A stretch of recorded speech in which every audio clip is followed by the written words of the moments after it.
They were warned never to speak of it, not even in whispers, not even to themselves.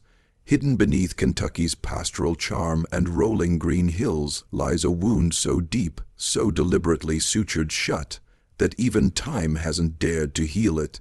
In the last 32 years, 512 people have vanished, without graves, without goodbye, without records, just gone, their names wiped clean, their voices silenced, their lives buried beneath a story so carefully crafted, most never questioned it. But tonight you will, because you're not like them. You're here to peel back the curtain, to smell the rot behind the incense, to hear what they swore you never would. This isn't folklore, this is a living scar. And it all began in a place that called itself Pleasant Hill. You've heard of Shakers, simple folk, dancing, celibate, religious. But what if I told you that was the mask, a beautiful lie stretched across something feral and ravenous? In 1834, the community of Pleasant Hill reported over 300 faithful members. But one spring morning, every single one of them was gone. Officially, dissolution, migration, spiritual transition, but the buildings remained. Empty beds, half-eaten meals, fires still burning, and the state of Kentucky. They locked the records, sealed the truth, but that wasn't the end. That was just the first act. Over the next 3 decades, the land was reclaimed, not by settlers, but by something far more calculated. Under a new name, with new leadership, a religious community re-emerged, quiet, disciplined, generous to outsiders, and yet, every year, more people disappeared, new converts, local farmhands, even travelers who stayed too long. Most written off as runaways or wanderers. No one looked too closely. No one asked why, until one man did, and it cost him everything. You see, institutions do not survive on truth. They survive on belief. And belief, when weaponized, becomes the perfect prison. The men who ruled Pleasant Hill understood that. They weren't preachers. They were engineers of the soul, architects of obedience, and they built a machine so subtle, so total, that by the time you noticed you were inside it, you no longer remembered who you were. Tonight, we begin our descent, not into haunted tales or wild conspiracies, but into the bones of documented secrecy, into testimonies ripped from sealed archives and burned letters found in rotting trunks. You're about to learn how a family twisted faith into control, turned devotion into disappearance, and how 512 souls were swallowed by a community that claimed to speak for God. Ready or not, we're crossing the line now. Keep watching, keep breathing, and never forget, once you see it, you can't unsee it. The first rule was silence, not just silence of the mouth, but of the mind. To join the restructured Pleasant Hill was to surrender your past, your name, your attachments. Converts were required to write farewell letters, carefully dictated by leadership, then burn them before a circle of witnesses. These weren't messages for loved ones. They were confessions, sins named, allegiances severed, regret, shame, vulnerability, all laid bare, and then the fire took it. One former member described it as a sacrificial offering of selfhood. After the burning, their new name was spoken aloud. Never their birth name again, never the past again, only obedience, only the collective. This was no simple religious rite. It was psychological demolition, erasure by design. And it was crafted by a bloodline that understood power, not just in politics or commerce, but in the architecture of belief. The Richardson family, 6 siblings, 1 matriarch, bound by blood and bonded by a shared theology darker than anything Shaker doctrine had ever preached. At first, the town welcomed their leadership. They were orderly, devout, tireless in labor, and generous with their crops. But what most didn't see was how every corridor, every dormitory, every garden row became part of a system. Each member was monitored, not with cameras or guards, but with human instruments of fear and guilt. Letters were intercepted, conversations recorded by informants, dreams reported during morning confessions and interpreted by the elders to identify impure thoughts. If you spoke against leadership, You were assigned to fasting and solitude, no food, no contact, just hours of chanting and repetition. I am not mine, I am God's. It was meant to purify, but what it really did was reprogram. Samuel Richardson, the elder, held sermons not in praise, but in control. His sermons were hypnotic loops of scripture and guilt. His gaze made men tremble. His wife, Martha, played the softer role, the healer, the guide. But behind her smile was a mind that mapped emotional triggers like a surgeon.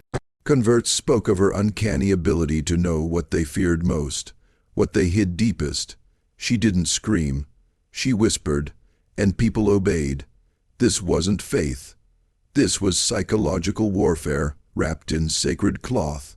A slow, clinical dismantling of free will, administered over months, sealed by ritual, and when someone broke, when their eyes started to see the wires beneath the illusion, they were transferred. That was the word. Transferred, but no one ever saw them again. Not once, not ever. In the silence that followed, the community prayed harder, worked longer, trusted deeper, because the moment doubt entered, you became the next one to vanish. And they made sure everyone remembered that. They called it the refinement room, hidden beneath the east dormitory, down a narrow wooden staircase no one spoke of. There were no windows, only a single oil lantern hanging from a rope hook on the low ceiling. The walls were lined with scriptural phrases, painted not in ink, but in what looked like old blood, long dried into blackened smears. Purge thyself, die to live, doubt is the path to ruin. No one was taken there publicly. It was always after evening prayer, when the rest of the community was asleep, bellies full of Sister Hannah's numbing herbs, minds humming with obedience. The chosen were escorted by Brother Caleb, the family's silent enforcer. His face never showed emotion.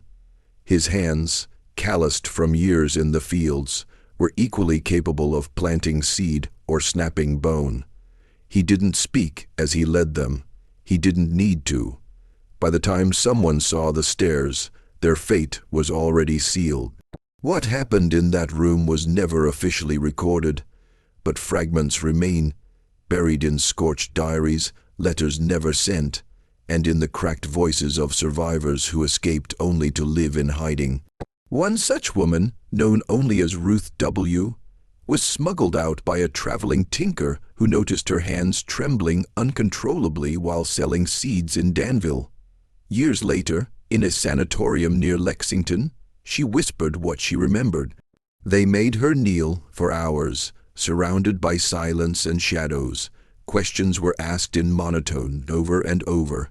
Have you felt defiance? Do you speak to yourself in pride? Have you lied to God in your heart? Each answer was followed by the ring of metal on wood.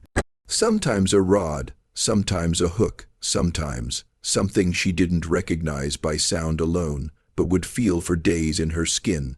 There were chants, low, droning voices from behind the walls, familiar voices.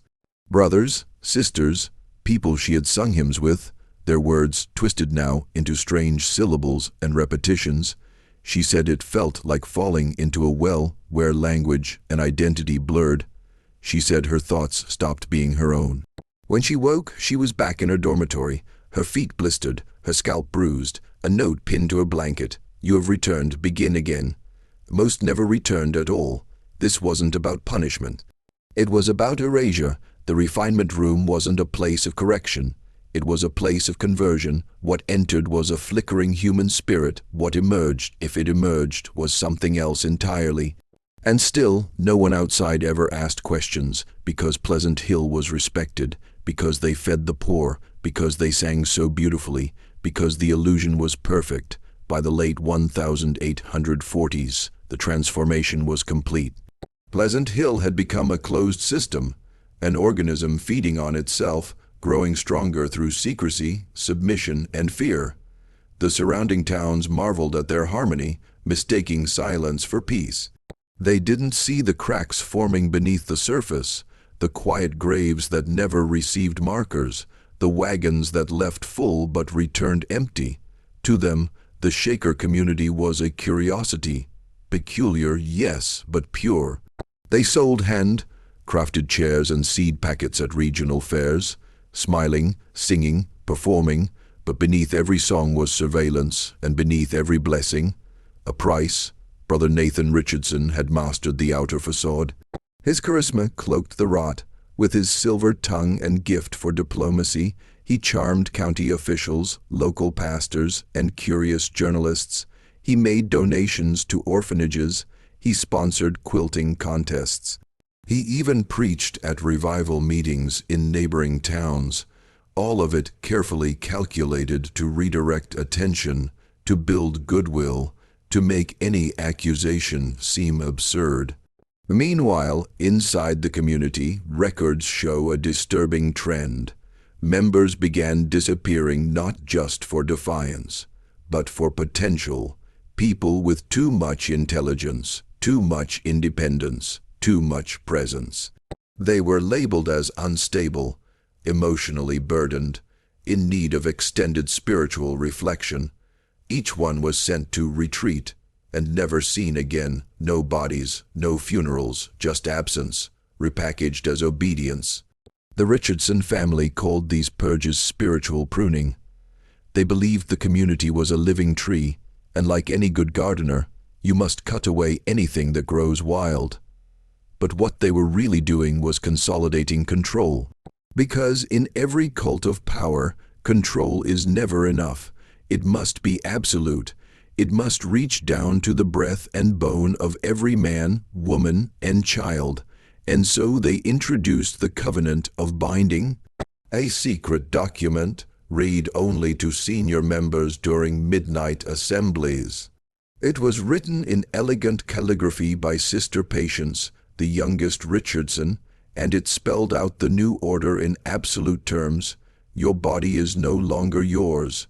Your soul is property of the elect. Your will is the greatest sin. Members were required to prick their fingers and sign in blood. Refusal meant isolation. Isolation meant the refinement room or worse. This wasn't spirituality. This was sovereignty. The Richardson family had crowned themselves divine, and yet no one outside intervened. Because no one knew, or so we're told, but someone did know, and the cost of their curiosity would change everything. It was the summer of 1851 when Inspector Daniel Wexler arrived at Pleasant Hill, an unassuming man from the Ohio Office of Internal Affairs, tasked with auditing cross-border seed trade and agricultural fraud. To the townsfolk, he looked like any other bureaucrat, thin, pale, forgettable. But what no one knew was that Wexler had a personal stake in his assignment. His cousin, Franklin Ames, had joined the Pleasant Hill community 3 years earlier, and all correspondence had stopped shortly after. Official letters from the community claimed Franklin had renounced worldly ties. But Daniel didn't buy it. He had known his cousin. He'd known the tone of his letters. The last one had been cold, mechanical.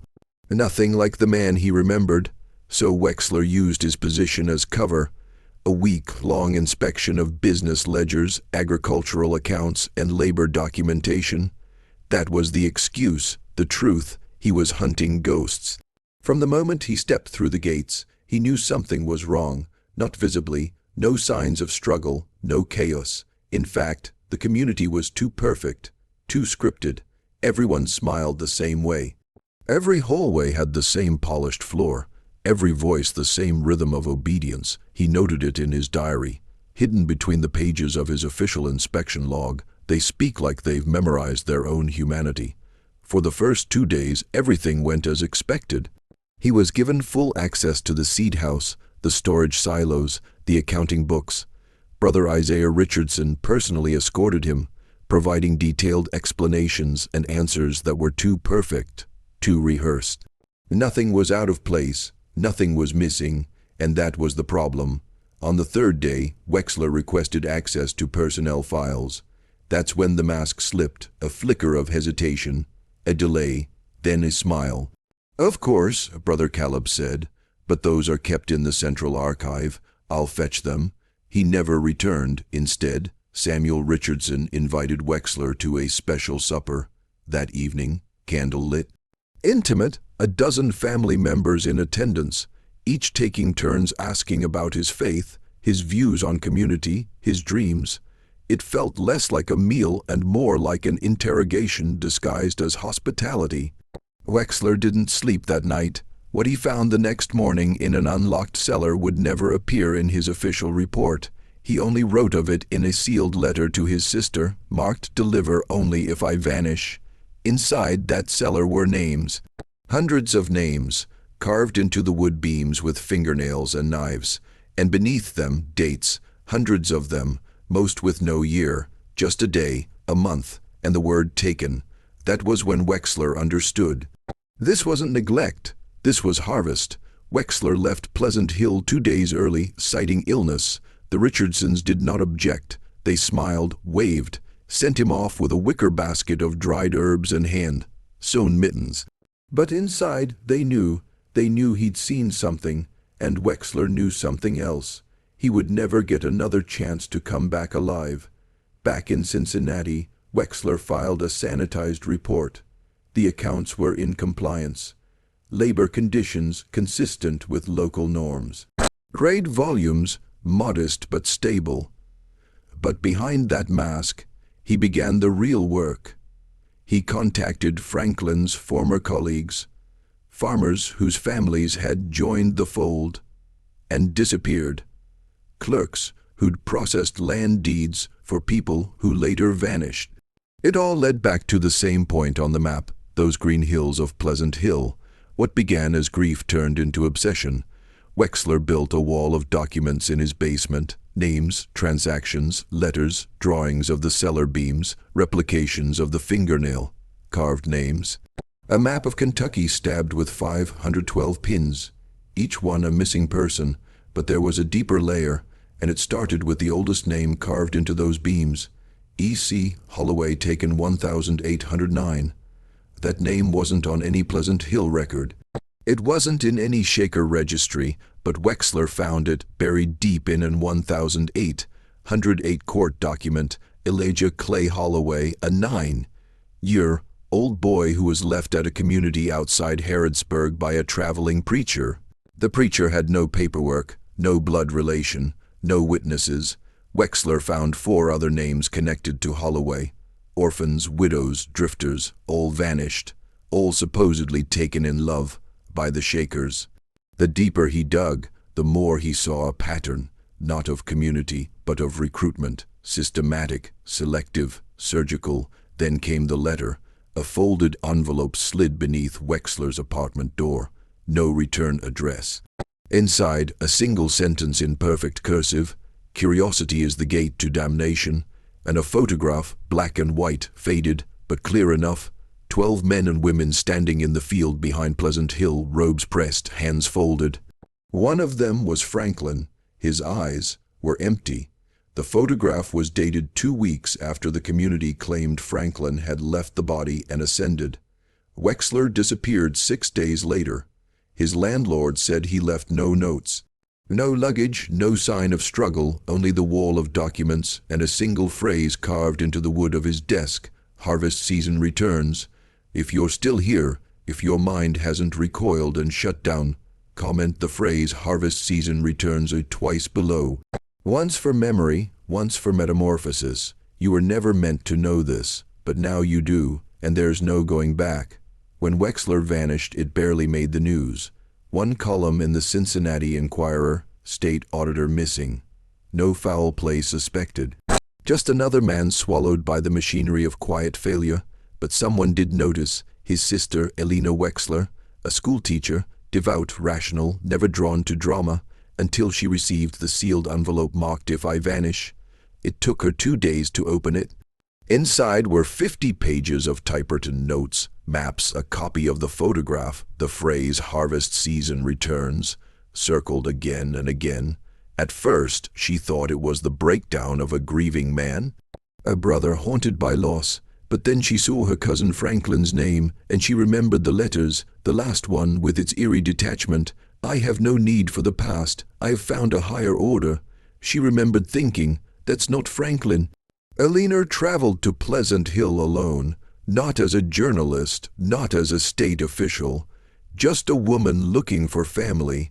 She arrived unannounced just before sunset and was greeted by Sister Rebecca, still radiant in her control, still smiling like sin in a bonnet. You must be tired, she said. We'll prepare a place for you to rest. They gave Elinor the same food, the same tea, the same calming words they'd used on hundreds before her. But she didn't drink. She didn't sleep. She waited. And when the grounds grew silent, she slipped out. She found the cellar easily. Franklin had drawn it in the margins of his old letters, disguised as a poem. Beneath the east, where the roots do climb, the truth lies folded, beyond all time. What she discovered was worse than Wexler had imagined. Not just names, but photographs, locks of hair, bones, teeth, each labeled with a name and a number. The numbers weren't dates, they were sequence. She wasn't looking at random vanishings. She was looking at a ledger, a record of consumption, harvest season, year by year. The final box held something else. A document signed by Samuel Richardson, dated 1831. Title: On Divine Circulation and the Purity of Offerings. It detailed a belief system not recorded in any known Shaker theology, a belief that human suffering, voluntary or not, could be transmuted into spiritual energy. That sacrifice fed the divine, that absence was the holiest offering. It wasn't doctrine, it was alchemy. Elinor ran, but the gates were already locked. Elinor was missing for 9 days. When she reappeared, she was found wandering a roadside 10 miles outside Harrodsburg, barefoot, dehydrated and covered in scratches. She didn't speak for weeks. Doctors diagnosed her with a dissociative fugue. She was committed to a private clinic where, behind locked doors, she began to speak in fragments, scripture, numbers, chants that didn't belong to any known religion. What she described didn't match what had been reported about Pleasant Hill. It wasn't just a community, it was a machine, a soul, siphon, a conduit between worlds. She said she saw a room with no doors, a circle of elders, robed in ash-colored linen, sitting silently around a bowl of water that never rippled.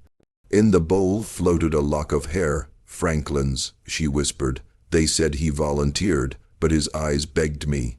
She said the Richardson family wasn't just maintaining a belief system. They were feeding something. Something old, older than Shakers, older than scripture. She called it the hollowing. A ritual of removal. First the name, then the memories, then the will. She spoke of a chamber beneath the cellar. A second level, one the blueprints didn't show. It breathes, she muttered, like a beast asleep. The walls hum. The nurses dismissed it as hallucination. The state called her delusional, but one orderly listened. His name was Marcus Bell, a veteran, a man who'd seen death, known lies, and could smell when something sacred had been perverted into something monstrous. He recorded her stories, every word, every shiver, every cryptic symbol she drew on the walls in her sleep. And then he, too, disappeared, but not before mailing his notes to a contact he trusted, an archivist at a private historical society in New Orleans. That man, David Renshaw, unsealed the package and found a drawing taped to the inside lid. Not a symbol, a map, not just of Pleasant Hill, but of other locations, 6 other communities, spread across the Appalachian corridor, all founded between 1790 and 1850, all with similar rituals, all with periods of unexplained silence, no records, no letters, no graves. David tried to verify one, Shepherd's Rest in West Virginia, but the town had no record it ever existed. Only a burned foundation in the forest, and a plaque in the local museum that reads simply, "Blessed are those who vanished." This wasn't a Pleasant Hill secret anymore. This was a network, and it was still alive once the network was mapped. Renshaw did what any sane man would avoid. He went looking for the names, the ones etched in Elinor's fugue, state ramblings, the ones she muttered between sleep and scream. Sister Naomi, Brother Elias, the red chairman, he scoured historical registries, birth records, land grants, and tax rolls across Appalachia. He discovered a chilling consistency. Every one of these vanished communities, whether called Shepherd's Rest, Blessed Forge, or Covenant Hill, had experienced a sharp population spike followed by sudden silence within 20-30 years. The land was then quietly sold, repurposed, or absorbed, always under the name of a holding company or religious trust with no paper trail.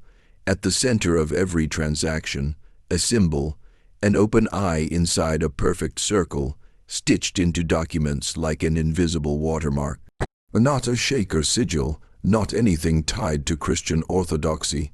Renshaw traced it to pre-Christian rites in Gaul, Druidic, pagan, a symbol once associated with veil piercers, those who sought to open the divide between the living and the unseen. He began receiving emails from researchers, people who'd been quietly collecting fragments of the same horror, unaware they were pieces of a larger machine, a folklorist from Asheville, a missing persons investigator from Louisville, a former cult deprogrammer from Pennsylvania.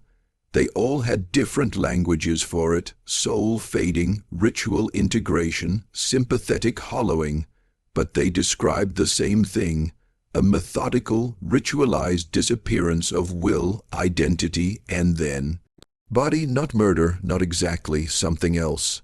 One story came from an old man in Lexington, 93 years old, who'd been a child near one of these lost communities. He remembered the songs. They weren't like hymns, they were slow, flat, no joy in them, like they were warning something underground. He remembered seeing a girl once, a visitor from town, walk into the orchard with a boy named Elias. The boy returned, the girl didn't. He said Elias was different after that, quieter, his eyes didn't blink right. When asked what he meant, the old man whispered, "I don't think he needed to blink anymore." These weren't just secrets hidden by shame or negligence. They were protected, institutionally, and at the center of that protection stood Pleasant Hill, still pristine, still silent, still waiting. By 1857, the final shift at Pleasant Hill had already begun, but no one outside would ever see it happen.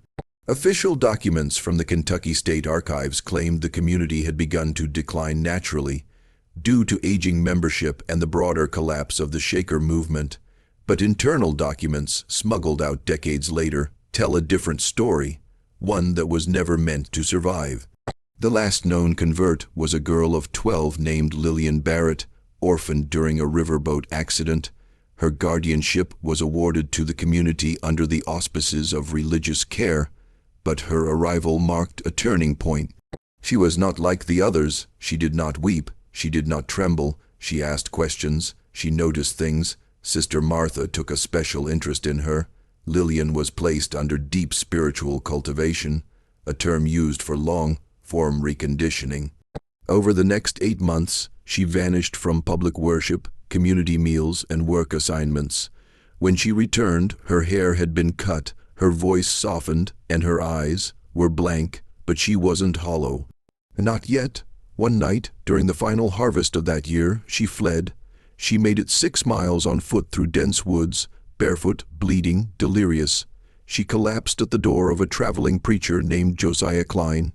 The only words she spoke before losing consciousness were, "The bowl was empty, so they filled it with fire." Klein hid her, fed her, nursed her back to speech, and she told him everything. She described a room beneath the orchard, lined with mirrors that reflected nothing. A circular altar carved with thousands of names. A hymn book bound in leather so ancient it cracked like bone. She said the Richardsons had stopped trying to refine souls and had begun preparing them for offering. She used that word again and again. Offering, but to whom? Klein, to his credit, tried to expose it. He went to local authorities. They laughed. He brought Lillian to a physician. The man disappeared. He traveled to Lexington to plead with the governor's office. He never returned. Lillian was taken from him 2 weeks later by members of the community who presented forged court orders and state-certified guardianship papers. No one questioned it. No one stopped them. She was never seen again, and Pleasant Hill, within a year, it was declared disbanded. But disbanded communities don't leave sealed ledgers in vaults. They don't leave fresh footprints near sealed cellars. And they don't leave 512 missing names without a single grave. The official closure of Pleasant Hill in 1867 was celebrated in regional newspapers as a peaceful end to a once thriving religious movement. Headlines read, "Shakers depart in grace, final prayers echo through the hollow," but no one ever explained where the remaining members went. No relocation records, no wills, no sale of property, just absence, a perfect vanishing. The buildings were left intact, frozen in time, tools still on workbenches, hymnals open mid-verse, beds made, meals half prepared in the kitchens. It was as if everyone stood up one morning and walked into fog. Investigators who came years later would remark on the stillness, like stepping into a paused memory, one wrote. But even decades later, locals wouldn't step onto the grounds after sunset. They said the wind didn't sound right there. The land was deeded to a historical trust in 1895. But that trust, the covenant of ascending light, had no physical office, no board of directors, no contact information outside a P.O. box in Salem, Massachusetts. When a young graduate student named Edwin Monroe began researching the trust for a dissertation on post-religious land inheritance, he discovered something horrifying. The trust owned 11 other properties across the eastern United States, all former religious communities, all abandoned under similarly peaceful conditions, all with histories of missing persons. Monroe traced the incorporation back to 1870 under the signatures of 3 men who had no census records, no death certificates, and, most disturbingly, no photographs. He found only one reference to them in a private letter archived at Yale, the Triune Keepers, silent as roots, but older than any church. They walk where sacrifice has thinned the veil. Monroe's research stalled after that. The deeper he dug, the more doors closed, university access revoked, emails deleted, phone lines disconnected. His academic advisor was abruptly terminated after requesting classified access to Kentucky state vaults. The message was clear, stop, but Monroe didn't. He visited Pleasant Hill in the winter of 1997. A blizzard rolled in unexpectedly. He never made it out. His journal was found months later, half buried beneath floorboards of the main meeting house. The last entry read, "There's something underneath the chapel, not a cellar, a cavity. It breathes when you're silent. I think it remembers me." The pages that followed were soaked in something black, sticky, and metallics. Milling. Not ink, not paint. No one tested it. No one asked again. They buried Edwin Monroe's journal in a closed archive labeled Unsubstantiated Folklore Item 42K. But not before copies were made, quietly, by a junior librarian named Ruth Alder, who'd spent her childhood near Pleasant Hill. She remembered the stories. She remembered the whispers about the orchard, and she remembered her brother Jonah, who'd gone missing in 1983 after exploring the grounds with friends on a dare. His coat was found by the eastern gate. He was never seen again. Ruth kept one copy of the journal in a fireproof box beneath her bed, and she began to read it, aloud, every night. What started as curiosity soon became compulsion. She couldn't stop. The words carved themselves into her sleep. She began to dream in Monroe's voice. She saw the beams with names etched by fingernails. She saw the second altar, deep beneath the orchard, drowned, smooth, and wet with something that moved even when the air didn't. In one dream, she saw Jonah. He was standing at the center of the circle, eyes shut, lips moving but no sound, and behind him, rows of people, not living, not dead, just waiting. When she awoke, she found one of her bedroom walls smeared with words in charcoal. "They are the root, we are the soil." She lived alone, Ruth was a rational woman. But after a month of this, of radios turning on by themselves, of lights flickering whenever she said the name Richardson, she mailed her copy of the journal to a single contact, a folklorist in Montana known for studying ritual disappearances. The package never arrived. The tracking log shows it reached a Kentucky distribution center and then vanished. No record of transfer, no evidence of theft, just erased. Ruth disappeared 2 weeks later. When coworkers entered her home, they found the walls completely covered in maps, traced in graphite, charcoal, and blood, all different states, all with red circles. One circle stood out.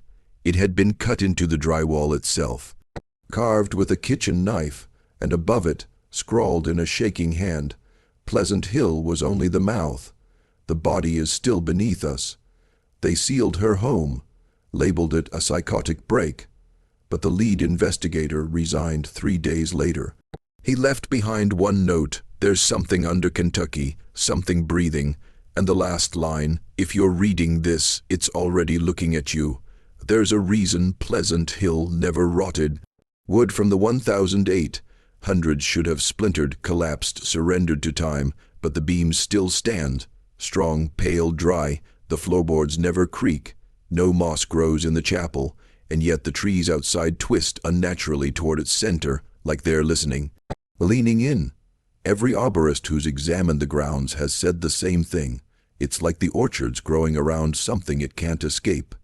In 2006, a private contractor was hired to assess the structural integrity of Pleasant Hill's surviving buildings. The report was meant for preservation funds. But when structural engineer Malik Dyer ran soil resonance tests near the foundation of the chapel, he noticed something disturbing. The frequencies returned weren't consistent with limestone, clay, or sandstone, the common subsurface elements in the area. Instead, the waveforms behaved erratically, suggesting a massive hollow space roughly 80 feet below the structure. No documented cellar, no known cave system. He described it in his private notes as an anomaly that distorts echo itself. He ordered core samples. They were never delivered. 2 days later, Dyer was found unresponsive in his hotel room. No drugs, no trauma, no foul play, just catatonic, his eyes open, his hands clenched so tightly they'd drawn blood. He's never spoken since, but his laptop, confiscated by state officials, was cloned by an anonymous whistleblower. Within the files were images, one in particular, dated 2 days before his collapse. It shows a narrow borehole beneath the chapel with a fiber optic camera snaked inside. The feed captured just 30 seconds before interference cut transmission. At the bottom of the shaft, a surface not made of stone or soil, it shimmered like oil, reflected no light, pulsed as if alive. Just before the feed ended, something moved, not toward the camera, around it. As if the camera itself had become part of its rhythm, the file was titled Vessel, Ready Substrate. Attached was a memo written in red ink. Activation requires emotional resonance, sphere, guilt, devotion. This is not architecture, it's anatomy. They buried the report. Declared the chapel structurally unsound. No further testing was authorized. No preservation grants were given.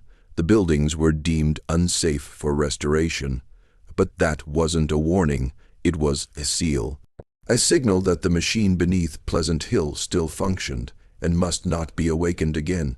They called it a sanctuary, but it was never built for worship, not really, not in the way people understand faith. It was built as a container, an interface between two forms of existence, one that breathes air and one that feeds on belief, a boundary wrapped in hymns and hand-hewn timber, and like all true containment systems, it was designed to look harmless. In 2011, a quiet, methodical researcher named Dr.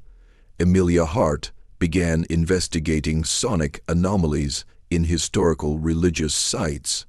Her specialty was acoustic memory, how certain frequencies could imprint emotional states onto spaces.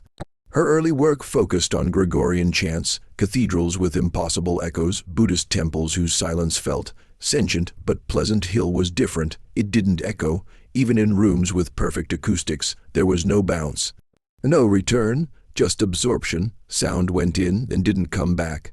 Dr. Hart installed high-sensitivity microphones beneath the chapel floor during a scheduled historical tour. What she captured was never meant for human ears. The first 30 minutes of audio were silence, then rhythm, not a drumbeat, not footsteps, breathing, slow, measured, enormous, a deep, subsonic inhale, followed by a pause that stretched unnaturally long. Then an exhale that made her speakers hiss with static. One microphone, placed near the eastern altar, recorded something else, a voice, not English, not Latin, but rhythmically human. A voice speaking syllables Hart later found carved into 16th-century oak beams in a defunct monastery in France, Calin, Serith, Somareth, Banath. She submitted her findings to a private European acoustics symposium. 3 days later, her lab was raided. Her funding was revoked. Her credentials stripped. She disappeared within the year. But one file leaked. A grainy sonograph of the recorded frequency overlaid with electromagnetic fluctuations. At the center, in red, a message rendered in translated Druidic script. We do not die. We return in those who believe. It was never about sacrifice in the brutal sense. It was about the mind, the emotional aperture. Pleasant Hill wasn't an execution ground, it was a transmitter. Each doubt silenced, each name forgotten, each prayer misdirected. Those weren't collateral, they were offerings, because what dwells beneath doesn't need blood. It needs attention, and you just gave it yours. You've felt it, haven't you? That hollow tug in your chest when you hear stories like this. The chill that wraps around your spine, not from fear, but from recognition. As if something ancient and buried just shifted beneath your feet. That isn't coincidence, it's design, it's activation, because the thing beneath Pleasant Hill was never meant to stay contained by wood and stone. It was always meant to travel through belief. After Dr. Hart vanished, her assistant, Daniel Voss tried to pick up the pieces. He sifted through her research, cross-referencing her sonograph data with ancient liturgies, weather patterns, even patterns in missing person cases near known religious communities. What he discovered made his skin crawl. Every 33 years, like clockwork, clusters of disappearances spike near abandoned spiritual sites east of the Mississippi, always rural, always isolated, and always with one common thread. The victim list disproportionately includes people who had recently begun questioning their faith, or worse, deconstructing it, not random, chosen. Voss found a reference in one of Hart's sealed files, a 178-page manuscript titled The Doctrine of Negation. Handwritten, undated, no author, just a single line scrawled on the first page. Faith is a door, doubt is the key, and fear is the hand that turns it. Inside the manuscript were descriptions of a process.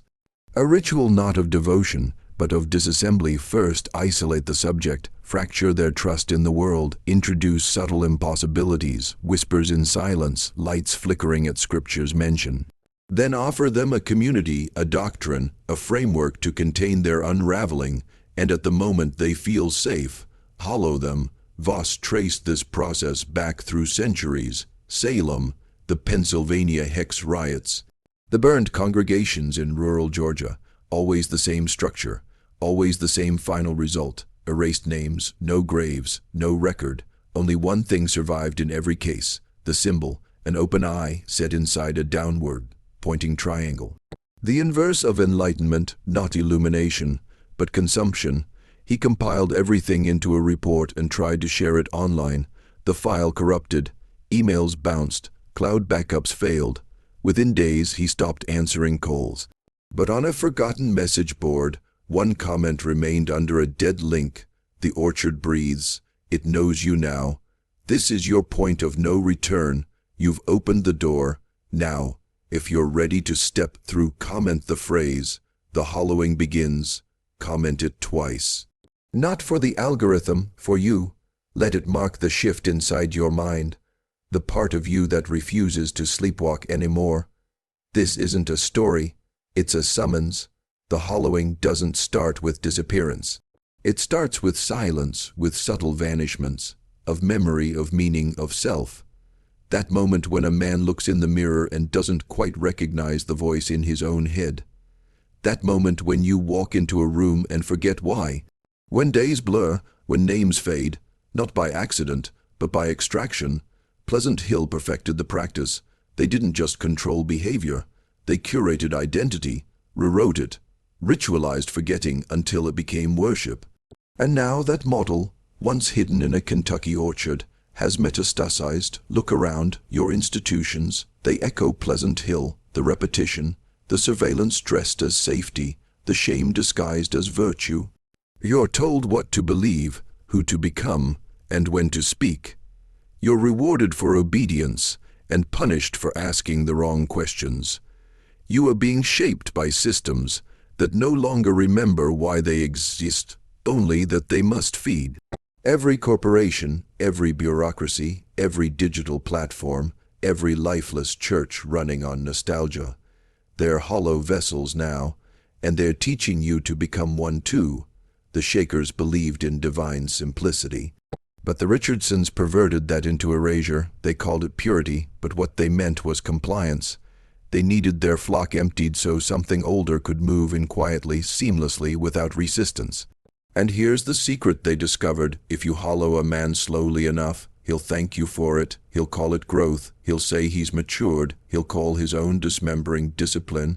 He'll even evangelize it to others, because he's forgotten what it meant to be whole. The 512 who vanished at Pleasant Hill weren't abducted in the dark. They were unmade in the light through morning chants, through confession, through assigned labor that drained their agency while dressing it as devotion. You're not watching this video by mistake. You feel it, that nagging thought you've been trained to ignore, the question that pulses when the room goes quiet, the sense that something is being taken from you. In ways too subtle to fight. Now you see it, and now it sees you. We've only scratched the surface of what Pleasant Hill was. But by the end of this descent, you'll understand, the hollowing didn't stop. It spread. After the closure of Pleasant Hill, officials claimed that the land lay dormant for decades. But satellite imagery tells another story. Beginning in 1973, low-altitude flyovers picked up heat signatures in the orchard, long after the last official resident had departed. And not large fires, not industrial activity, just faint, consistent warmth, in perfect concentric rings, no official explanation, no investigation, but someone knew. In 1976, a small military contractor, Black Grove Dynamics, leased the land under the guise of soil restoration and agricultural testing. The contract lasted precisely 11 years. During that time, no trespassing was enforced with unusual vigor. Local police who attempted to enter found their radios scrambled, their calls rerouted to dead frequencies. One officer, Carter Blaine, pushed through. He never came back. His partner waited at the gate for 5 hours. When he finally walked back into view, he was pale, silent, and holding his own badge like he didn't remember what it was. He resigned 2 weeks later and never spoke about it again. Black Grove's records have since been sealed under national security clauses. But a whistleblower, known only as Wren, leaked a fragment of a debriefing document titled Subsurface Organismic Structure PHECO. The report describes the orchard as not a location, but an interface. A biomechanical membrane, dormant until resonance is activated. That resonance, the report claims, is human in nature, not speech, not sound, but emotional frequency, fear, longing, guilt, worship. The orchard wasn't absorbing heat, it was responding to it, feeding off it. And the ritual architecture left by the Richardsons, it wasn't religious decoration. It was circuitry, organic, intentional, alive. One line in the document stands out above the rest. We do not terraform the mind, we terraform the belief. Once belief aligns, matter complies. Wren disappeared after leaking the file, but not before sending one final message to a colleague. We were wrong about Pleasant Hill. It's not just a site, it's a prototype, a seed. And it's not the only one. There are 14 confirmed locations across North America. You've driven past one, you've stood near one, and each of them is humming, quietly, waiting for you to look away long enough for it to move a little closer. You want to know how they vanished 512 people, not all at once, not in one cataclysmic night. That's what the stories say, the ones written by frightened historians who didn't want to believe in gradual annihilation. But that's not what happened at Pleasant Hill. They didn't vanish. They were rewritten. Over the final 6 years, the community began shifting language itself. Everyday words were replaced with phrases only the Richardson inner circle understood. Morning prayers turned into tonal recitations that carried no discernible meaning, only vibration. Sermons were no longer written but sung in a dissonant pitch that left listeners dizzy, disoriented, emptied. This wasn't spiritual evolution. It was linguistic erasure. The names of the missing, not removed from the records, but reassigned. Brother Elias became Brother Emmanuel. Sister Judith became Sister Ruth. The old names erased from speech, memory, and eventually paper. By the time the state sent an official to inspect the abandoned site in 1868, only 37 names were found on the ledgers, and 475 names had been crossed out. No notes, no reasons, just gone. The inspector noted that many of the remaining members spoke like pages torn from different books. Their speech patterns were fractured, half-used words, ancient idioms, recitations in unplaceable dialects. When asked about their families, their own pasts, or even basic facts of history, they would reply with lines like, "The flesh is echo, the name is the knife, I was before I was." They buried us where thought begins, no emotion, just transmission. By then, even the Richardson family had changed. Samuel no longer led services. He sat motionless in the orchard, hands clasped, eyes fixed on the ground, as if waiting for something beneath to answer. Martha had grown translucent in effect. Observers wrote that speaking to her felt like conversing with a mask that remembers the person who once wore it. One final visitor, Elias Green, a former convert who escaped in 1858, returned in secret to find his sister. What he found was a woman with her face, her posture, her hands, but not her eyes, not her voice. She called herself Sister New, and when he wept and reached for her, she whispered, "That name was cut from me, I am what's left." She didn't scream. He did. They found his body 11 miles away, curled in a fetal position, ears bleeding, mouth packed with dirt. The cause of death was listed as self-inflicted asphyxiation. But his autopsy showed something impossible. His vocal cords had been cleanly severed from within. We tell ourselves stories about evil, how it looks, how it sounds, how it enters the room with force or fire. But the most enduring forms of evil don't shout. They whisper, they organize, they normalize, they speak in scripture. They hide behind handshakes, behind contracts, behind holy words designed to gut your discernment while convincing you it's salvation. That's what Pleasant Hill was, a sanctified engine of spiritual sterilization.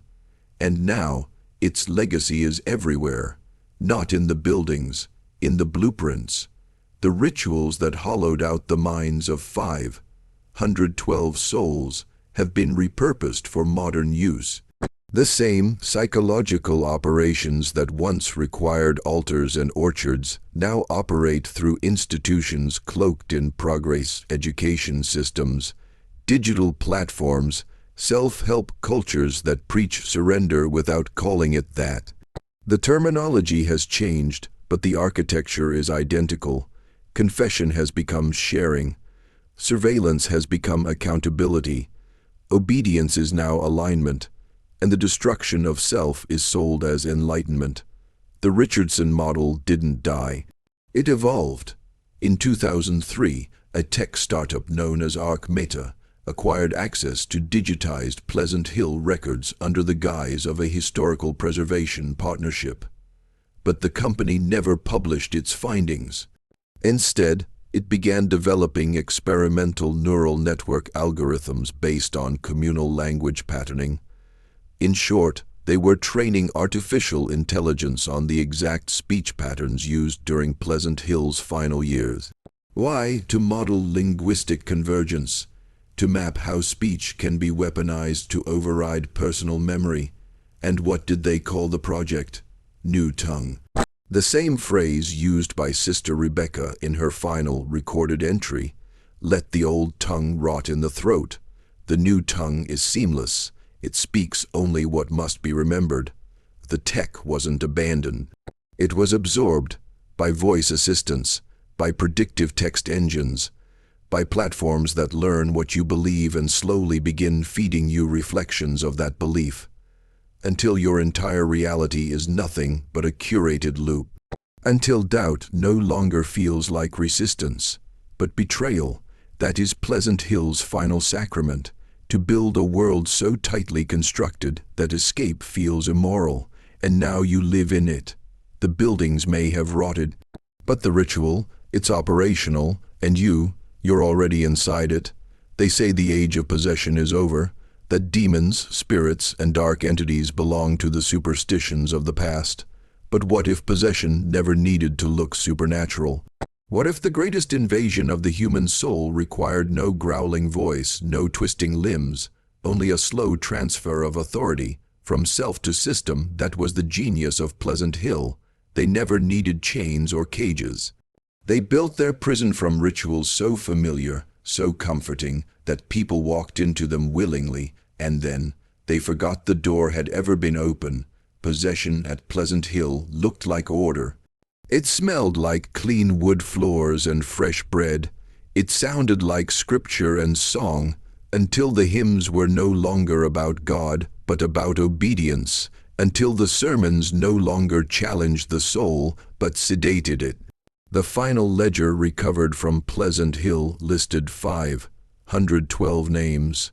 Next to each was a single word: not deceased, not departed, but resolved. The implication: these were not deaths, they were conclusions.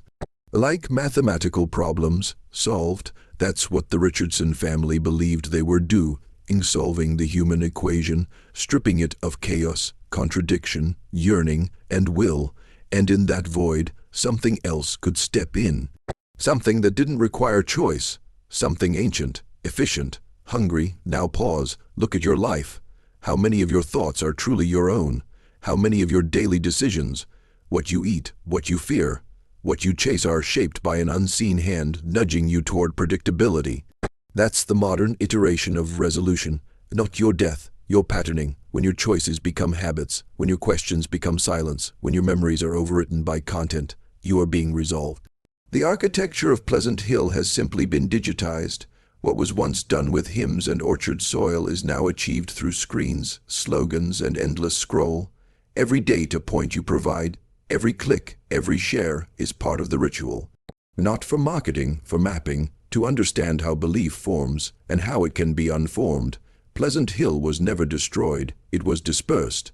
Its code now runs silently through the very systems you trust. And the next phase of the hollowing, it's already begun, because the 512 were only the prototype. You are the scale model. The word pleasant was always a deception, not a description, but a filter. A tranquil mask stretched over machinery designed to dissect the human will.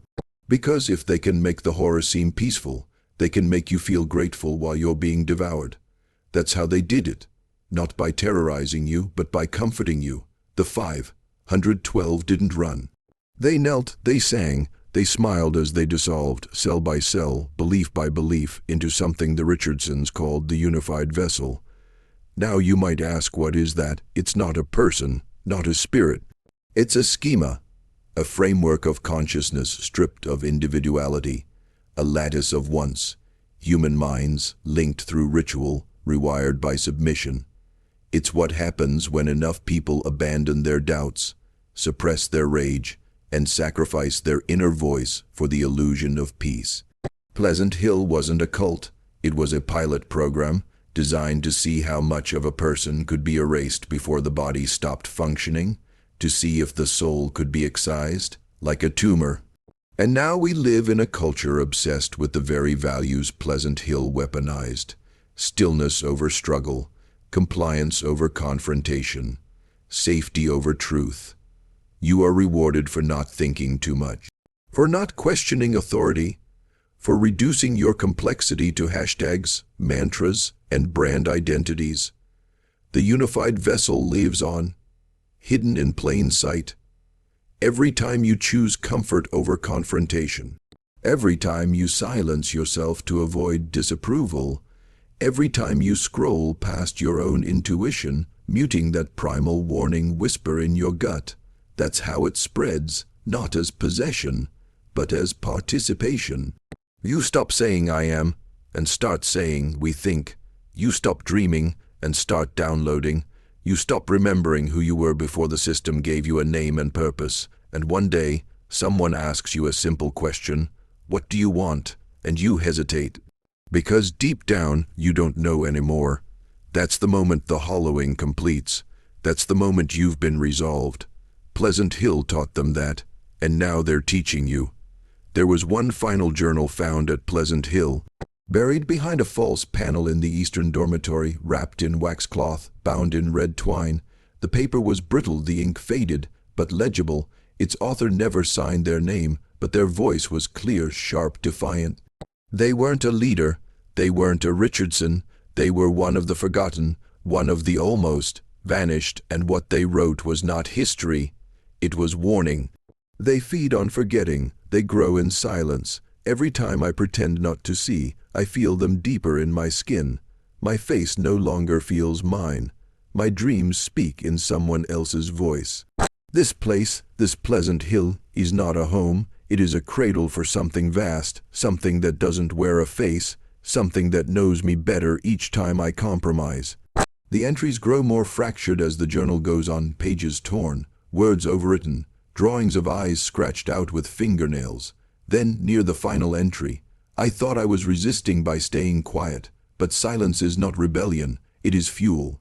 If anyone finds this, know this truth: the hollowing doesn't begin with a scream. It begins with the lie you tell yourself to avoid the scream. That's where we are now, a culture built on those little lies. It's not my place. It's not that bad. Maybe this is just how life is. Each one a brick in a cathedral to apathy.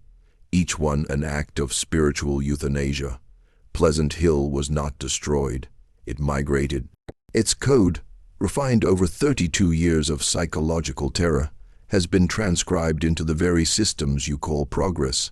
The universities that demand ideological conformity. The churches that preach compliance over courage. The algorithms that reward you for becoming a mirror instead of a man. And the tragedy, most won't even notice. They'll laugh at stories like this, dismiss them as myth, as metaphor, as entertainment. And that's fine, because this isn't for them. It's for the few who feel it, who can't hear what's now echoing in the quiet. You don't need to believe everything you've heard tonight, but ask yourself this: why does it feel like you already knew? You ever wonder why you were drawn to this video, not the thumbnail, not the algorithm, but you, the version of you that exists underneath all the distractions, the one that doesn't speak out loud but never stops watching?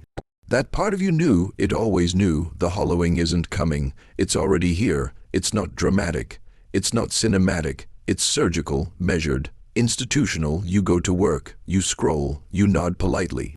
You say you're fine. Meanwhile, layer by layer, the inner man is being filed down, edited for efficiency, obedience, smoothness. The same model perfected at Pleasant Hill now governs entire civilizations. Don't believe me? Look at the architecture of modern life. School teaches you what to think, not how. Church teaches you who to fear, not why. Media teaches you what to feel, but never gives you time to ask if it's true. Even your freedom is pre-approved, market-tested, packaged in slogans. You're offered identity with a price tag. You're told you can be yourself, so long as it fits within their templates. Pleasant Hill never died. It scaled. The Richardson family's psychological blueprint, their system of spiritual reprogramming, is now etched into every institution that values conformity over conviction, performance over presence, volume over depth. Their ultimate goal was never control. It was replacement, to take what makes a man human, his chaos, his rage, his instinct, his refusal, and swap it for predictability. And you know what? It almost worked. But you're still here. You've heard the truth. You've followed this descent. And now, you stand at the edge of something irreversible. Once you see the hollowing, it starts to recoil, because it thrives in blindness. It requires your compliance, your numbness, your passive consent. But the moment you say, "No, not me," even in a whisper, it shudders. That's why this moment matters. Because after this, you don't get to go back. And not to distraction, not to comfort, not to sleep. You've tasted the rot in the fruit. Now the choice is yours, not escape, not fantasy, but war, inner war, spiritual war. A war against the very system that taught you peace meant surrender. Because the hollowing isn't afraid of noise, it's afraid of you waking up. Let me show you how deep this goes. In 1997, a federal audit of unregistered religious organizations in Mercer County flagged a now-defunct shell charity called the Covenant Orchard Society. On paper, it was a historical preservation fund. In reality, it had no listed donors, no spending records, and only one documented employee, a woman named Rebecca Hillard, a name that had never appeared in local records before or since. The address, a mailbox in Harrodsburg, but the payment receipts, they went to 7 different states, to recipients using surnames traced back to Richardson bloodlines. None of the funds were ever recovered. You still think this is history, it's infrastructure. The Richardsons didn't vanish, they dispersed.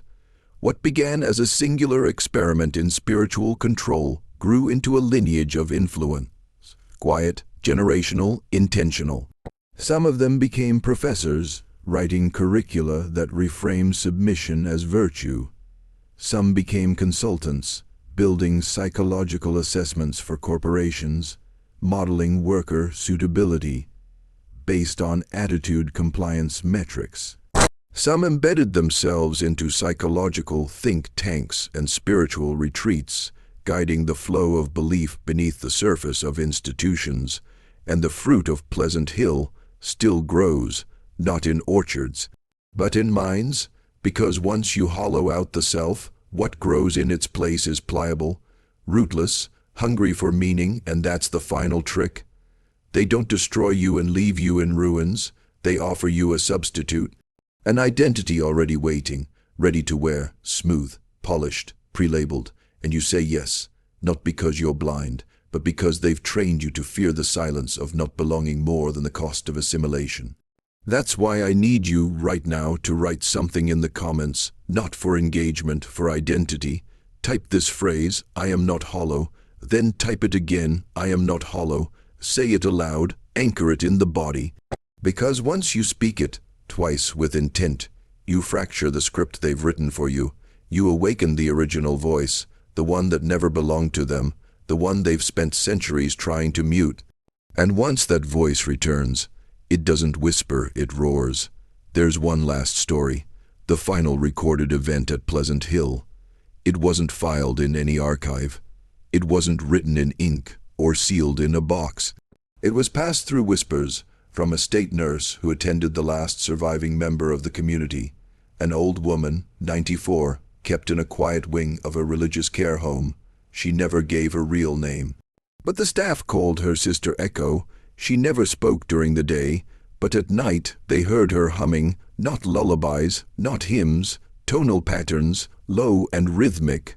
One nurse, Rachel, decided to sit with her one evening just to listen. She asked nothing, just listened, and the woman, eyes clouded, whispered, You hear it too, the voice beneath the orchard. Rachel froze.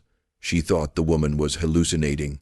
But then came this. They told us it was God, but it didn't love. It remembered before language, it remembered before flesh, and it needed us to become small enough to fit inside again. She then reached out, touched Rachel's hand, and said, "The hollowing isn't done. It waits. It waits in ritual, in repetition, in every place where men become machinery. It waits where words lose meaning and obedience replaces soul." That night, Sister Echo died. No cause of death ever determined, but Rachel, she left nursing, she left the faith, and she wrote one final note, tucked inside a Bible left at the Pleasant Hill site. The orchard wasn't haunted, it was fed. We were the offering. This is the truth no one will speak. The 512 didn't disappear. They were transfigured, not into spirits, not into saints, but into structure. Their minds became scaffolding. Their voices became code. Their submission became a model, and now, that model is everywhere, in your schools, your screens, your sacred spaces, and it's looking for hosts, not to consume, but to convert, because real belief is dangerous to it. Belief burns false systems from the inside. That's why you were never taught to protect your belief, only to direct it, to outsource it, but now you know, now you see, and if you've made it this far, it means something ancient in you has survived. Not all of you is hollow, not yet. So remember this, they erase men by convincing them they were never whole to begin with. But you just remembered, and nothing is more dangerous to their system than a man who remembers what they tried to make him forget.